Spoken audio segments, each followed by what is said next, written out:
All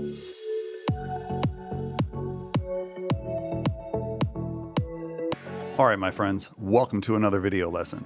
In this lesson, we're going to be discussing how to create a simple call to action, a CTA. So what exactly is a CTA? Well, you can see at the end of my interview timeline here, I've got an additional component. Let's play through and see what that is.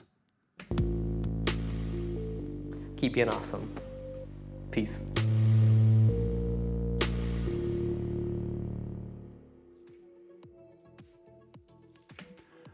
So you can see, it's a way to leave the viewer with some additional information about the interview subject or whatever happens to be important in the interview. So I'd like to break down the components involved here. So let's check it out. I'm going to zoom in. And you can see I've got several layers here. The bottom layer here is the background. It's this dimmed image that I pulled from our images string out that serves as a background upon which the text can sit. So if I turn off the top two layers here, you can see this is it. And I utilized this image because I could scale it, blur it, and dim it, and use our subject's body as the background for the text. So not only is the text more easily readable, it's also contextually consistent with everything else that happens in the interview. So the next layer here is actually the text and this graphical element, this line here. And it's a little bit interesting because it's a graphic layer, but it's not the same color as your normal graphic layer would be. If we go back to our lower third here, which also consists of text, you can see it's pink, right? So why is this one green? It's because it's actually not one element. It's actually a group of elements contained in a sequence. So this is not your normal clip. So if I double click on this, it'll actually open up as a separate sequence here. And you can see here are all the layers that make up our graphics package. If I turn them off, you can see each individual layer displayed.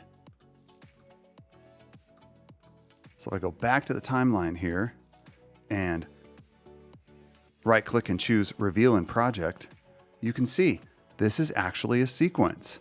You can see it has the same icon as all my other sequences here. So this is a way to take all of these separate elements, unify them as one thing, and then be able to treat them as a group. And in this case, what we wanted to do was move them as a group. See how this flies toward the camera? Simple scale. And then the top layer here is an adjustment layer. It's simply a way to fade both of these elements, the text package and the background, in and out as one thing. So, how did I do all this? Well, I'm going to take this and move it aside, and we'll rebuild it. So first, I need a background layer. So I'm going to head to my string outs here and open up my images string out. And you can see this is the image I used right here. It hadn't been used elsewhere in the interview, and our subject is wearing dark clothing, prominently featured. I can blow this up and use it as a background. So I'm going to take this and bring it into my sequence. So I'm copying Command or Control C, and then pasting here, Command or Control V, and there's our background. So you can see in the finished product here, it's a lot larger. So we're going to scale it up.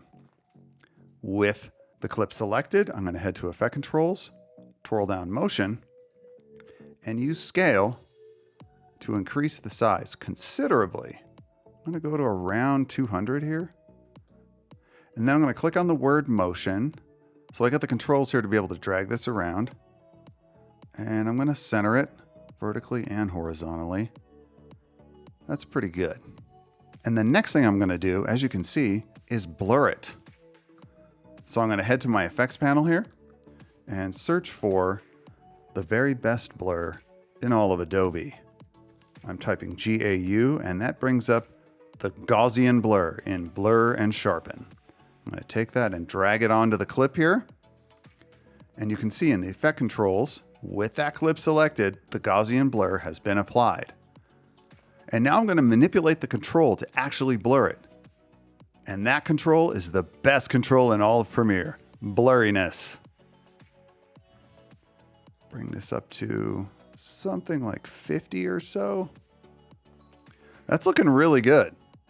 But as you can see in the finished product here, it's also dimmed. And I did that using opacity. So because it's the bottom layer, if I reduce the opacity, it actually darkens because there's nothing below it.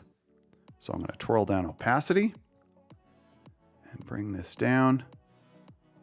I'm going to go to something like low 40s here. That looks great. Okay, so now we have our background. We can start building the text. So I'm going to go back to my type tool here, click off of my graphic, and once again, start typing right on the program monitor. So I'm going to start with my subject's name in all caps, and then his last name in all lowercase, just like we did in his lower third. And if I twirl down text here, you can see I'm using that same font, Avenir Next. If it wasn't preset to that, I would use the drop down and find it in the list. And again, this is important because it has different weights associated with it. So I can represent the text in different ways using the same font. It's a great way to separate the items. So you can see it's not centered. So I'm going to grab my selection tool, click on the text layer here, and I have the ability to move it around. So the first thing I want to do is center this on itself. So I'm going to go to the justification area here in the text controls. Click on that, and now it's centered on itself. For centering it on the screen here, I'm going to bring up my safe margins and use them as a guide. This is a little trick you can utilize to center things. So you can see I've got my center controls here on my sizing and motion box, and I'm going to grab this and align those with the center mark at the top of my safe margins. So now I know it's perfectly centered on screen. Now if I click, hold down Shift and drag down, I can move this without dragging it left or right and bring it into position here. I'm going to bring it right about here in the upper part of our dark background. So you can see the graphic was created here at the location of my playhead. So I'm going to align it with my background here so that it's there the whole time. And now I'm going to create the next layer. And I'm going to do this in a very special way. What I'm going to do is use my already created layer with the font, the centering, and everything else set up the way I want it as a template. So I'm going to copy this layer. And I'm going to do it using a special mouse and key command.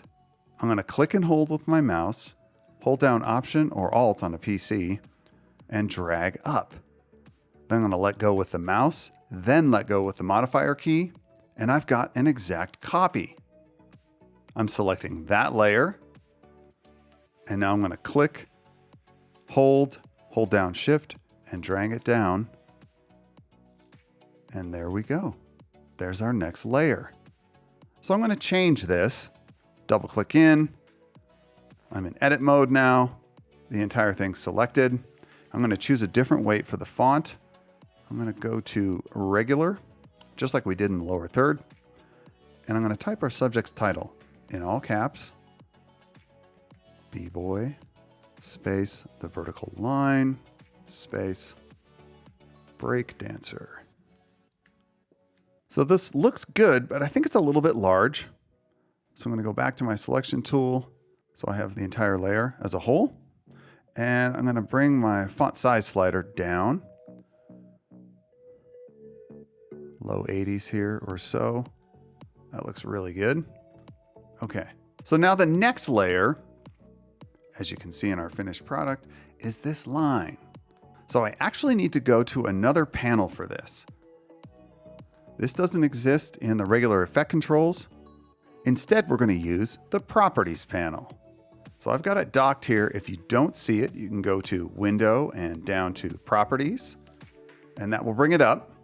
And if I click off of our last layer here, I have just the empty panel. And what I'm concerned with is this button in the lower left, Create New Graphic.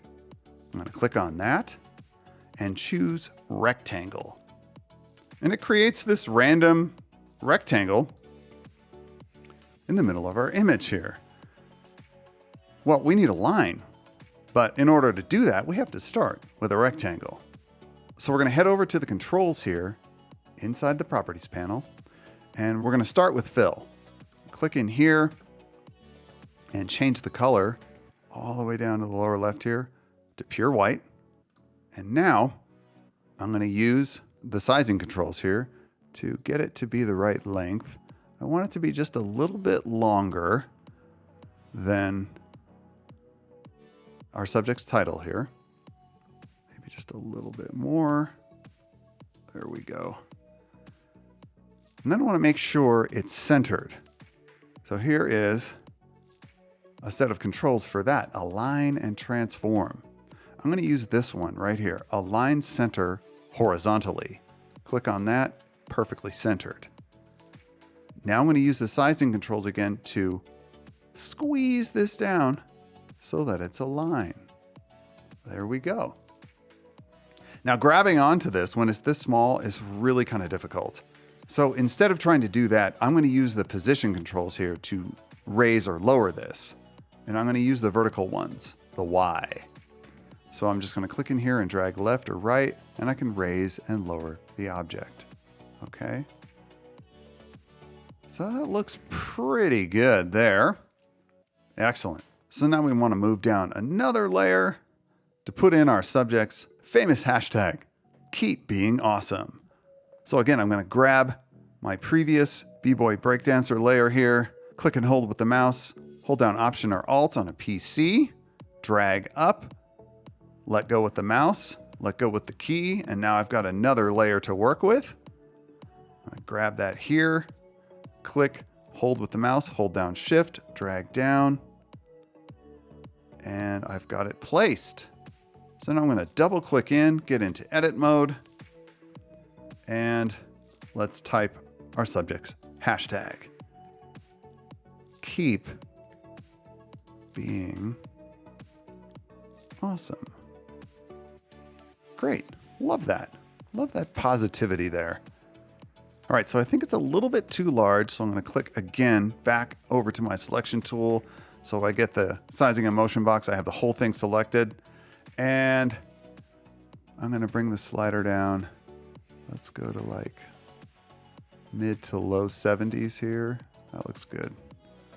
And now because I made it smaller, I think it needs to come up a little bit. So clicking and holding with the mouse, holding down Shift, bringing it up. I'm going for something that's about equidistant between our subject's title and the hashtag here from that graphical element, the line in the middle. All right, so we only have one more element to put in here, and that is our subject's Instagram handle. So again, I'm going to Option or Alt drag this up, creating that copy. Click up here, pull this down, double click in, and type in that handle. And that's at Bits Photography. Cool. All right, so let's place that as well. It's a little bit close here. So I'm going to click, hold down Shift, drag it down just slightly. That looks pretty good. All right, now I'll click off. Checking placement. I think I'll bring this down just a little bit more. There we go. That's really nice. Okay, so now what I want to do is move this. I want to actually scale this up across the length of the graphic here, so it appears to fly toward the viewer.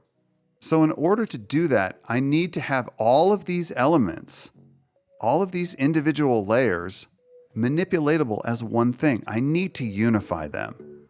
So with all of them selected here, I'm going to right click and choose nest. And that pops up with this nested sequence naming box.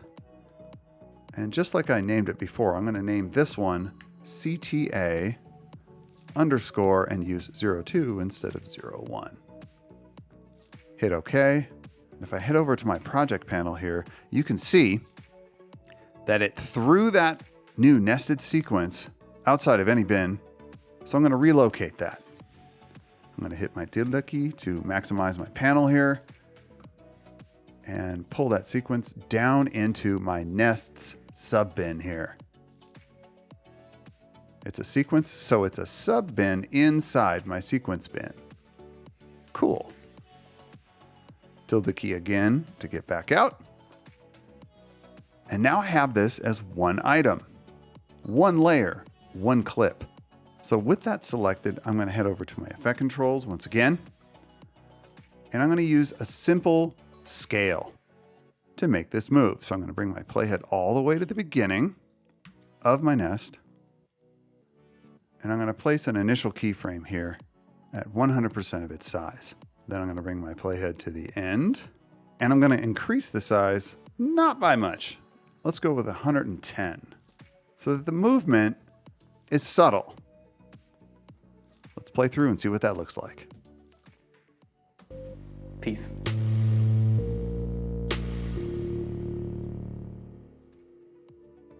Yeah, that movement's great. Nice, subtle, professional, not distracting. And that's really what you want to do with something like this. It's commensurate with the vibe of the whole piece. The music, the slow motion B-roll that's utilized throughout, they all play well together. Okay, so we're making great progress here. All we need to do now is fade in and fade out both of these layers at the same time. And we're going to do that using an adjustment layer. So we're going to head down to the bottom of our project panel, all the way over to the right here, and we're going to use the new item icon, what I like to call the foldy piece of paper, because that's what it looks like. So we're going to click on that and head up to adjustment layer here. And right away, it pops up with this adjustment layer dialog box, asking if we want the settings of the adjustment layer to mirror those of our sequence. Width, height, our frame rate, pixel aspect ratio, and we do. So we're going to say OK. And again, that is thrown outside of any bin. So we're going to drop that into our GFX bin. And you can see I've done this before. We're going to take that layer and drag it on above our nest. Trim it out.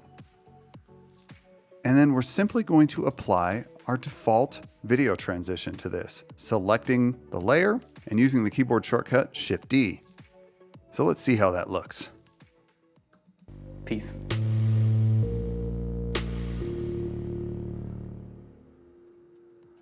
Pretty good, but I think I'd like to adjust the length of the fade in and the fade out. So I'm going to double click on the transition itself here, and I'm going to change it from 1 second to 12 frames, which in a 24 frame timeline is half a second. And then I'm going to change the end one here to 2 seconds. So I could type either 48 frames or 200, which Premiere interprets as 2 seconds. And there we go. Let's check that one more time.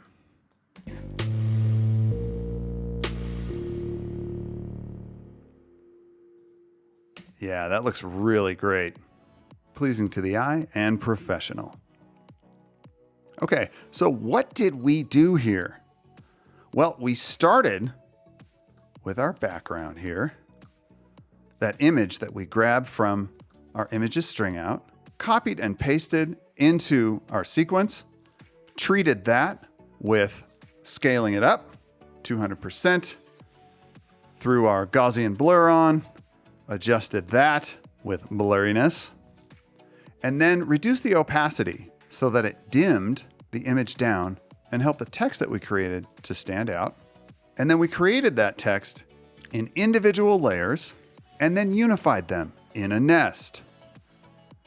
Again, here's our individual layers unified in that CTA02 nest. Then we put a move on that with a simple scale up here, about 10%, and then finished it all off with an adjustment layer at the top to fade in and out all the components simultaneously. So that was creating a simple call to action, a CTA, using multiple components in Premiere Pro. And that does it for this video lesson, my friends. I'll see you again in the next one.